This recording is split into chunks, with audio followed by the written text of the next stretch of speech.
जानकी जीवन स्मरण जय जय राम पार्वती पते हर हर महादेव पुंडलीक वरदा हरि विठ्ठल श्री अनंतकोटी ब्रह्मांड नायक राजाधिराज सच्चिदानंद सद्गुरु श्री ब्रह्मचैतन्य महाराज की जय. श्री महाराजांच्या सेवेमध्ये दासबोधाची उजळणी पाहताना आपण साधन प्रतिष्ठा समासामध्ये ज्या टप्प्यापर्यंत येऊन पोहोचलोय तो टप्पा अत्यंत महत्त्वाचा आहे. समर्थांनी आपल्याला पटवून दिलं की सद्गुरुपदिष्ट साधनेच्या मार्गानं सद्गुरूंच्या मार्गदर्शनाखाली राहून परब्रह्मस्थितीच्या आत्मस्थितीच्या अवस्थेत पोहोचणं महत्त्वाचं आहे. आता यासाठी पहिल्यांदा हे पटलं पाहिजे की आपण आत्मा आहोत. मुख्यतः आपण आहोत ही गोष्ट लांब राहिली, मुळात परब्रह्म आहे हे पटलं पाहिजे. इथेच बऱ्याचदा आपला अविश्वास असतो. अविश्वास असतो म्हणजे आपण तोंडावरती कोणाला नाही म्हणत नाही, पण परब्रह्म आहे हे आपल्याला कळणार कसं, पटणार कसं? अनुभूतीला येणारी गोष्टच आपल्याला खरी वाटते. जर अनुभूतीच्या बाहेर परब्रह्म असेल तर ते आहे हे आपल्याला पटणार कसं? मग आपण काय करतो? त्याला तर्क लावायला जातो, त्याला उपमा द्यायला जातो. समर्थ आपल्याला सांगतायत की कुठलीच उपमा त्याला देता येत नाही. त्यास उपमे द्यावे जळ तरी ते निर्मळ निश्चळ, विश्व बुडाले सकळ तरी ते कोरडेचे असे. नव्हे प्रकाशासारिखे अथवा नव्हे काळोखे, आता ते कासयासारिखे सांगावे हो. ऐसे ब्रह्मनिरंजन कदा नव्हे दृश्यमान, लावावे ते अनुसंधान कोणे परी. एकदा संशयानं प्रवेश केला की एकामागून एक संशयांची साखळी तयार होते. तसं साधकाचं साधनेत होऊ शकतं. आपण मागच्या निरूपणात पाहिलं की इंद्रिये, अनुभव आणि पुन्हा इंद्रिये याच्या जाळ्यात आपण सापडलेले असतो. या मार्गामध्ये जर आपण असू तरच आपण आहोत असं आपल्याला वाटतं. जसं पूर्वी निरूपणात एकदा विषय आलाय पहा की आपल्याला अनुभव येणं बंद झालं तर आपल्याला हॉस्पिटलमध्ये ॲडमिट करावं लागेल, आपण व्यवहार करूच शकणार नाही. असं असेल आपलं तर मग अनुभवापलीकडे असलेल्या परब्रह्माचा निश्चय कसा करणार आपण? आपल्या मनात त्याच्याबद्दल संशयच येणार. मग ते ब्रह्म कशासारखं आहे? पाण्यासारखं आहे, आकाशासारखं आहे, प्रकाशासारखं आहे, कशासारखं आहे? समर्थ म्हणतात यातल्या कशाचीच उपमा त्याला देता येत नाही.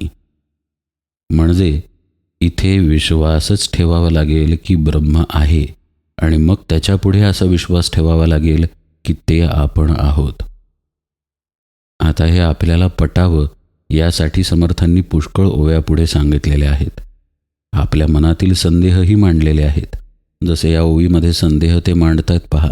ऐसे ब्रह्मनिरंजन कदा नव्हे दृश्यमान, लावावे ते अनुसंधान कोणे परी. अनुसंधान लावू जाता काही नाही वाटे आता, तेणे मनाची या माथा संदेह वाजे. लटिकेची काये पहावे कोठे जाऊन राहावे, अभाव घेतला जीवे सत्य स्वरूपाचा. अभावची म्हणो सत्य तरी वेदशास्त्र कैसे मिथ्य, आणि व्यासादिकांचे कृत्य वावगे नव्हे.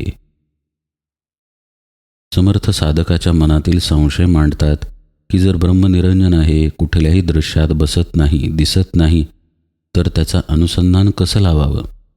बरं, अनुसंधान करण्याचा प्रयत्न केला तर काहीच नाही असं लक्षात येतं. मन शून्य झाल्यानंतर मन संदेहामध्ये पडतं. कारण पुढे काय, आता काय असे प्रश्न निर्माण होतात.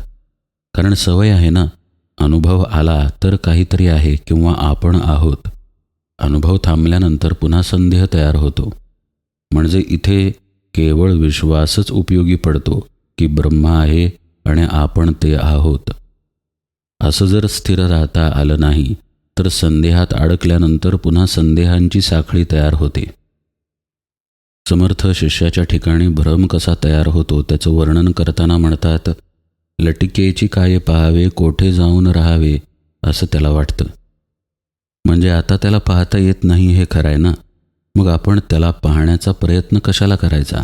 म्हणजे खोटा आव कशाला आणायचा? बरं, ते ब्रह्म कुठे आहे तेही आपल्याला माहीत नाही, तर मग त्याला शोधण्याचा प्रयत्न कशाला करायचा?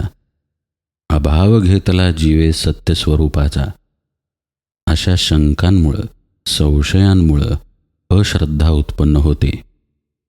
म्हणजे आपण काहीच शोधत नाही आहे, आपलं शोधणं पण व्यर्थ आहे, हे सगळं करून आपल्या हाताला काहीही लागणार नाही, अशा प्रकारचा संशय उत्पन्न होतो. ही अश्रद्धा, हा संशय अत्यंत घातक आहे. आणि हा संशय पहिल्यापासूनचा नाही, म्हणून आणखीन घातक आहे. पहा, ज्याला आधीपासूनच संशय आहे तो कदाचित या मार्गावरती येणारच नाही, सद्गुरूंचं ऐकायला जाणार नाही, सद्गुरूंकडून अनुग्रह घेणार नाही, साधनेचाही प्रश्न नाही. त्या व्यक्तीचा इथं विषय चाललेला नाही. इथं हा साधक सद्गुरूंना शरण जातो, त्यांच्याकडून श्रवण करतो, त्यांच्याकडून उपदेशही घेतो, साधना समजून घेतो.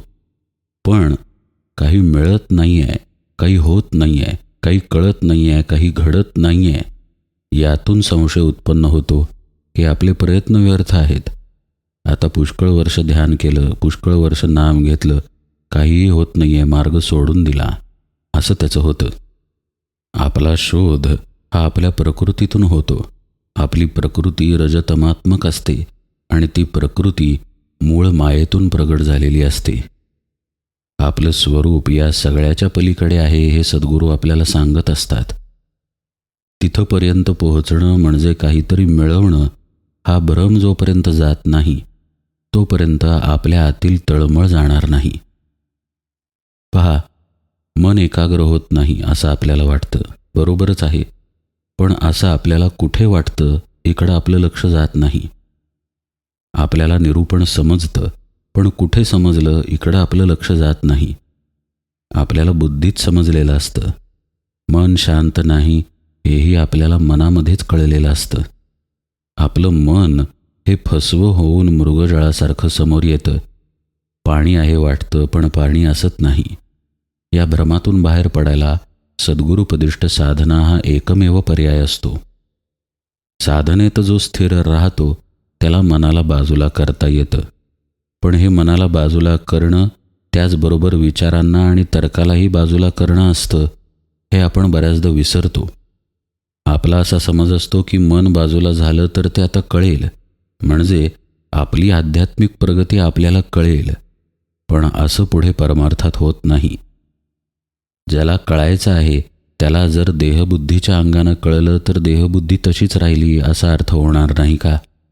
देहबुद्धी जर पदोपदी गळत असेल, साधनेच्या प्रत्येक बैठकीमध्ये जर ती सैल होत असेल, तर त्याच देहबुद्धीच्या अंगानं अनुभव येणार नाही, हे आपल्याला समजत नाही.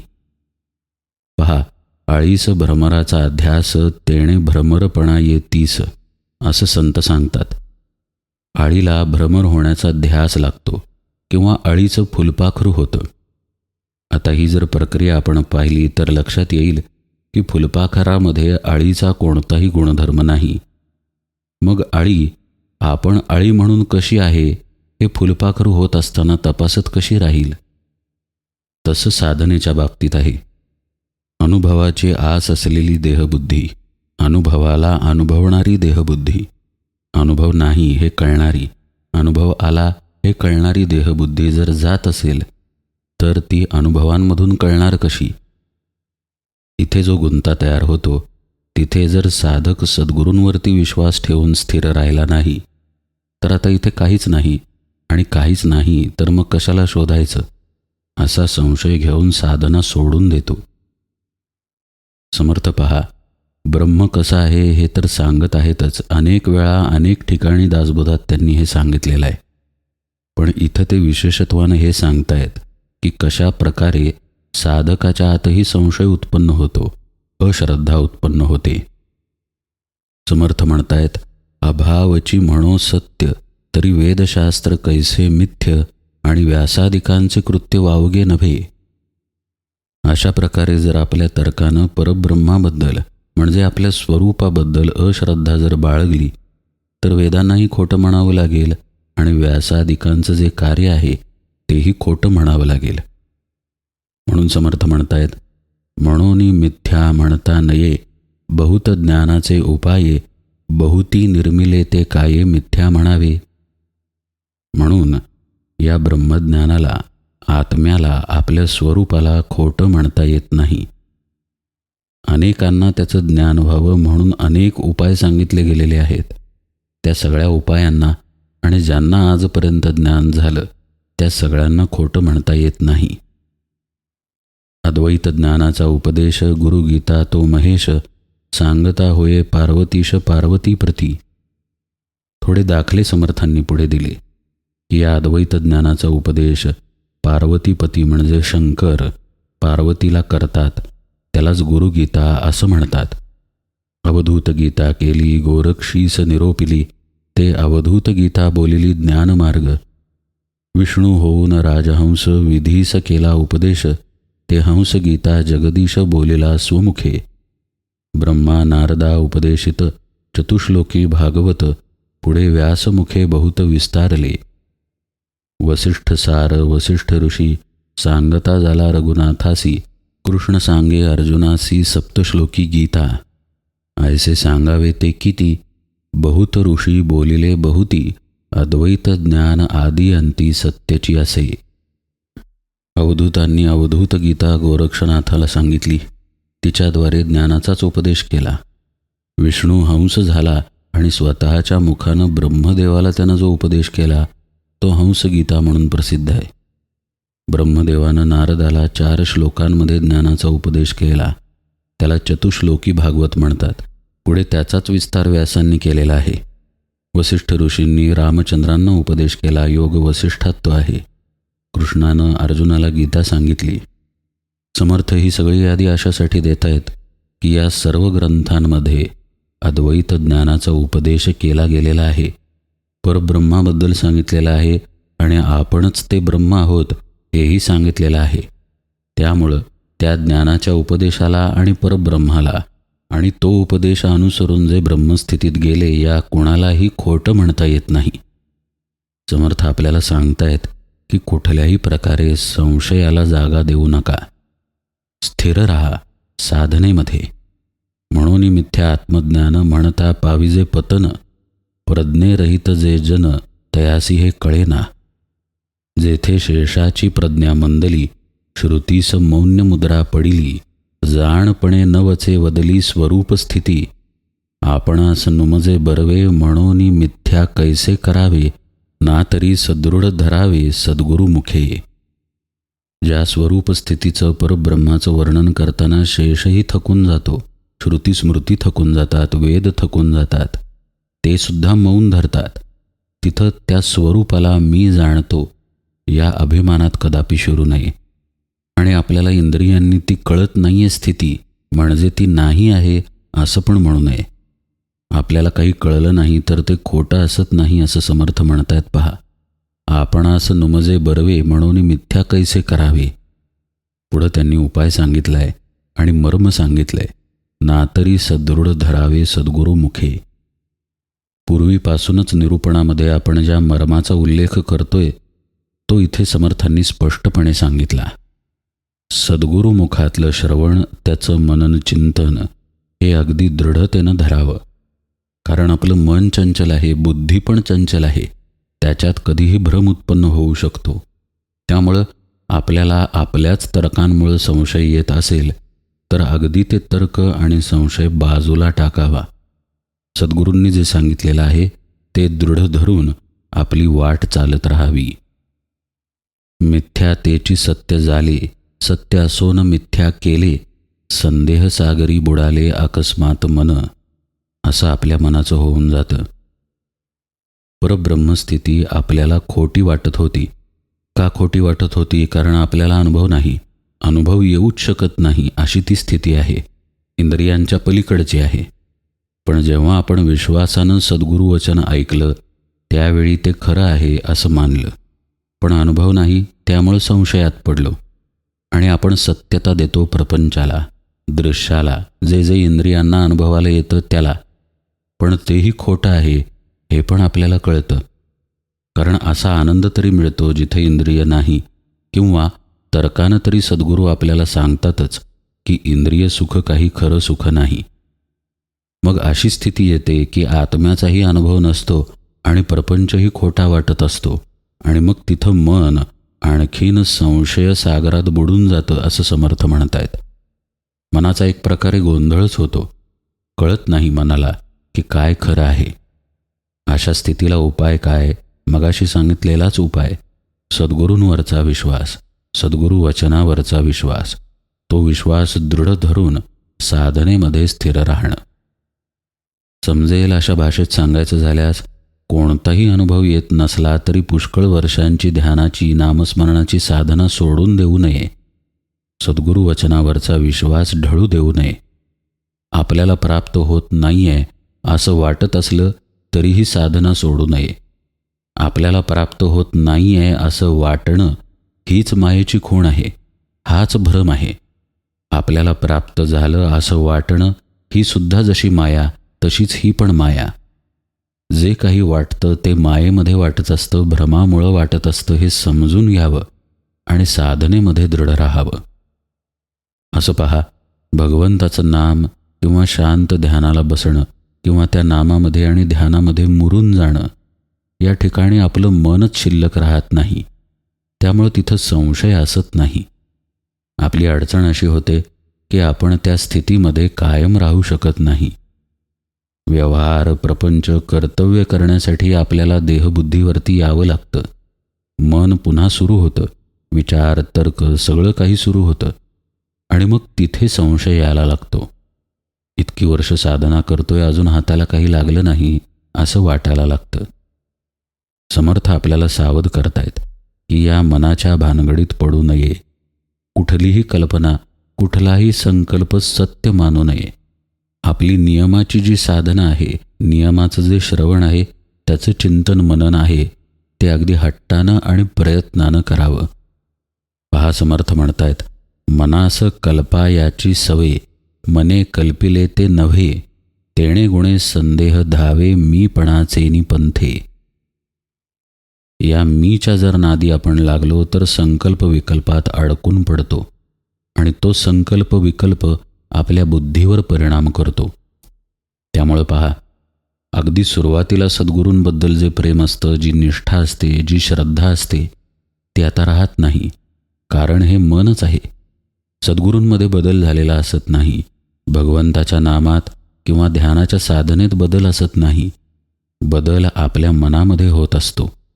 म्हणून समर्थ आपल्याला सावध करतायत की या मनाला संकल्प विकल्प करण्याची सवय आहे, कल्पनेत राहण्याची सवय आहे. त्यामुळं साधना जरी झाली तरी इतर काळी या मनाच्या नादी लागू नये, त्याचा वापर करून घ्यावा. आणखी समजेल असं उदाहरण पाहूया. अगदी शांतपणे आपली नामाची बैठक झाली. बैठक झाल्यानंतर अर्थातच आपण ऑफिसला जायला निघालो.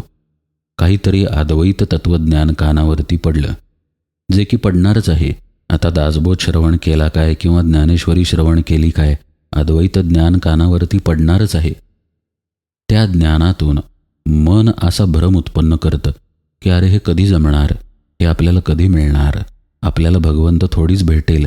आता 25 वर्ष झाली नामस्मरण करतोय, अजून मन शांत झालं नाही, कसा काय भेटेल भगवंत. अशा कुठल्याही विचारात पडू नये. जे ऐकलं आहे त्याचं मनन चिंतन करावं, त्याच्यावरच्या तर्कांचं चिंतन करू नये. लक्ष देऊन ऐका बरं का. आपण अजन्म आहोत, आपला जन्म झालेला नाही, त्यामुळे आपल्याला मरणही नाही, असं समजा आपल्या कानावरती पडलं.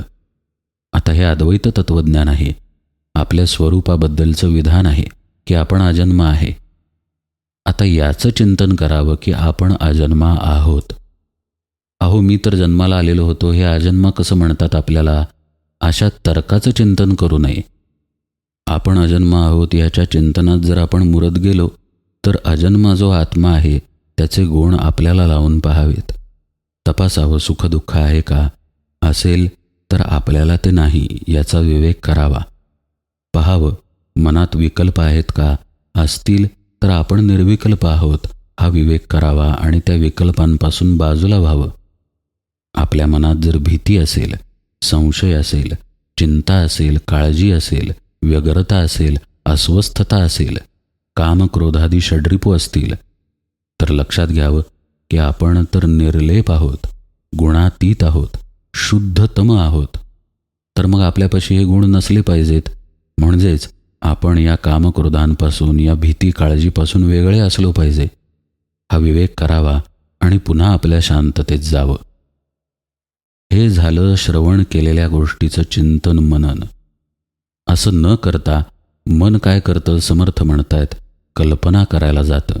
कल्पना करून संकल्प विकल्प करून गोंधळात पाडतं. या मनाच्या स्वभावाला बळी पडू नये. इथं मनाकडं पूर्ण दुर्लक्ष करून सद्गुरू वचनाला दृढ धरावं, तरच आपल्याला साधनेमध्ये टिकून राहता येईल. म्हणून ते म्हणतात, मनास कल्पनेची सवय मने कल्पिले ते नव्हे, जे मनात येतं ते असतच नाही. याचा खोलातील अर्थ असा की आत्मस्वरूप मनाच्या कक्षेत येत नाही. मनाने कल्पना करून ते कळत नाहीच. त्यामुळे मनातली कुठलीही कल्पना दुर्लक्षितच करावी. साधनेची बैठक जपावी. आपण जे आत्मस्वरूपानं आहोत ते स्थिर राहिलो की तसेच आपण होऊन जातो, हा सिद्धांतच आहे. पण मनाच्या मागे जर आपण लागलो तर तेणे गुणे संदेह धावे मीपणाचेनी पंथे, असं समर्थ म्हणतात. मीपणाच बळावणार, वाढणार आणि मनामध्ये संशय येत राहणार. म्हणून समर्थ पुढे म्हणतात, तरी तो पथची मोडावा. तो पथ म्हणजे मीपणाचा, मनाचा मार्ग मोडून काढावा. मग परमात्मा जोडावा, समूळ संदेह तोडावा, साधूचेनी संगती. पहा, साधूची संगत म्हणजे सद्गुरूंची संगत पुन्हा एकदा समर्थांनी अधोरेखित केली. त्यांना यातून काय सांगायचं आहे आणि पुढे मीपणाबद्दल समर्थ काय सांगतात, हा भाग आपण उजळणीमध्ये यथावकाश पाहूया. आज निरूपण सेवेला इथेच विराम देतो. जानकी जीवन स्मरण. जय जय राम.